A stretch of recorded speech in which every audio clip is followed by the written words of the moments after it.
Kyle Busch's stint with RCR has not satisfied expectations from fans and experts in the world of NASCAR.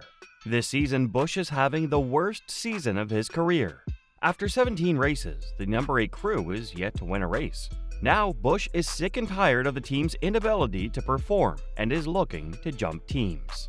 Ever since the start of the season, it is clearly visible that Busch is struggling to get results with RCR. This came as a shock as Busch has been successful with past teams over the years.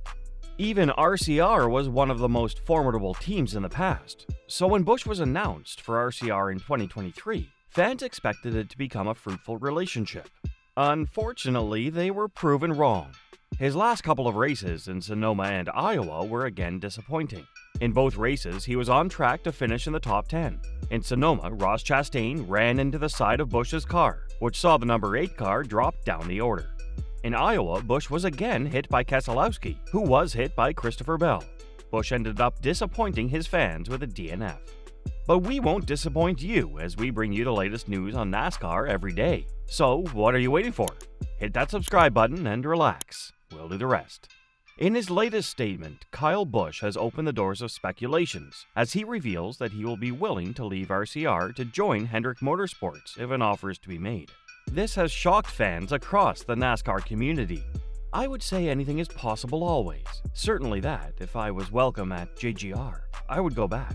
If Hendrick welcomed me, I would go back. That's not to say he isn't committed to his current team.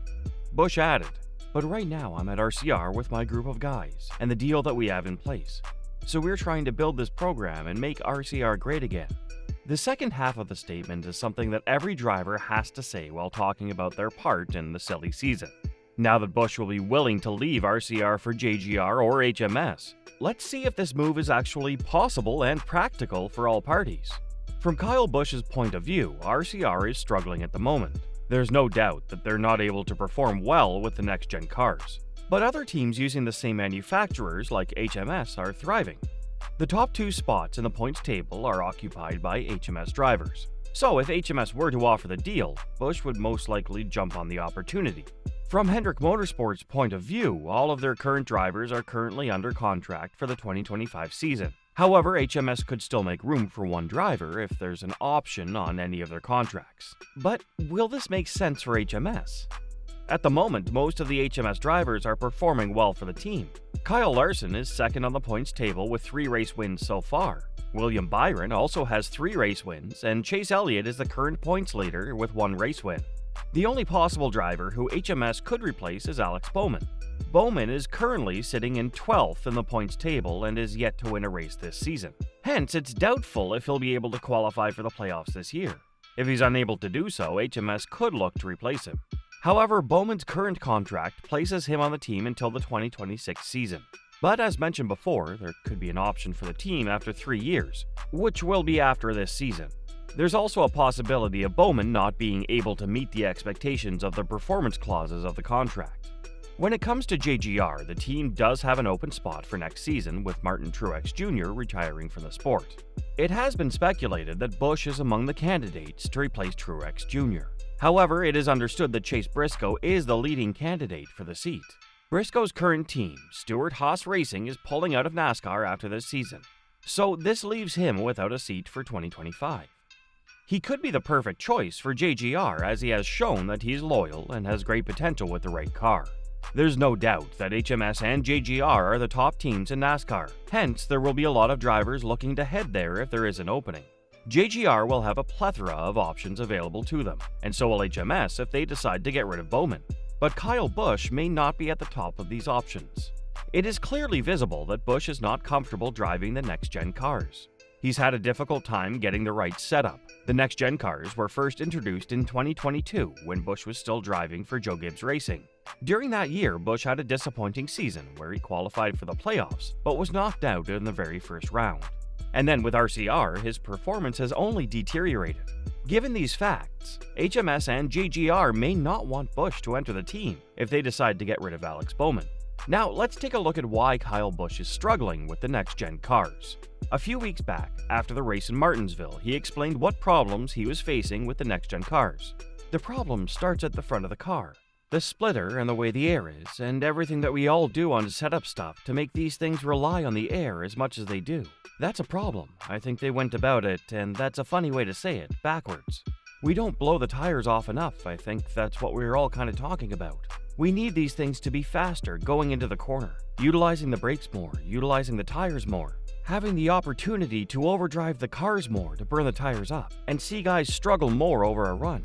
For me anyway, maybe it's just because we don't have it quite figured out like others do, but I cannot follow anybody in front of me whatsoever.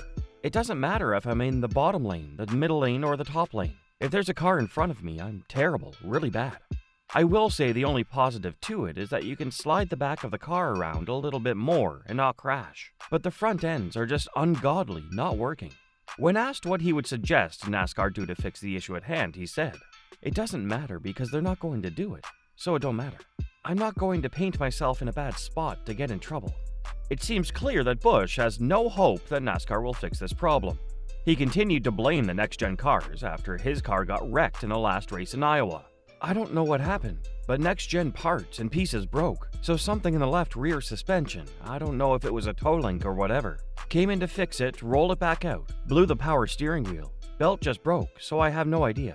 Having a pretty decent day. I mean, we had a top 10 run going, and we had an opportunity there to score some points, but not to be."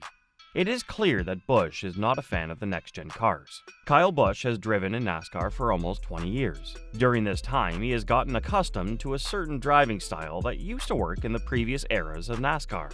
However, in designing the next-gen cars, NASCAR decided to increase the amount of downforce and make the car more aerodynamically sensitive. This makes the car more vulnerable to dirty air. Dirty air is something that all drivers hate. When a car is ahead of all the other cars, it usually faces clean air. But when they're following another car in front, they face dirty air, which makes the car vibrate more than usual, and makes it really hard to control for the driver. In high-speed ovals, like the superspeedway on the calendar, dirty air could make the car very vulnerable as stability is extremely important on these tracks. Kyle Busch is not able to adjust his driving style to become more comfortable with this regulation change. It is highly unlikely that NASCAR will go back to the old spec cars, as the sport is looking to increase the number of street races on the calendar, and street races demand more downforce, allowing the driver to take corners at higher speeds. If Busch wishes to drive for HMS or JGR in the future, he needs to stop complaining about NASCAR's regulation and get used to it.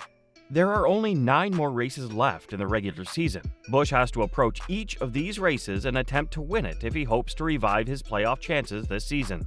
Otherwise, he's not going to get that seat in HMS. It could be challenging for Busch to adjust his driving style at this stage of his career. The pilot of the number 8 car is currently 39 years old. In a couple more years, he could retire from the sport. So if Busch signs another contract after his current one, it could be the last contract he will ever sign.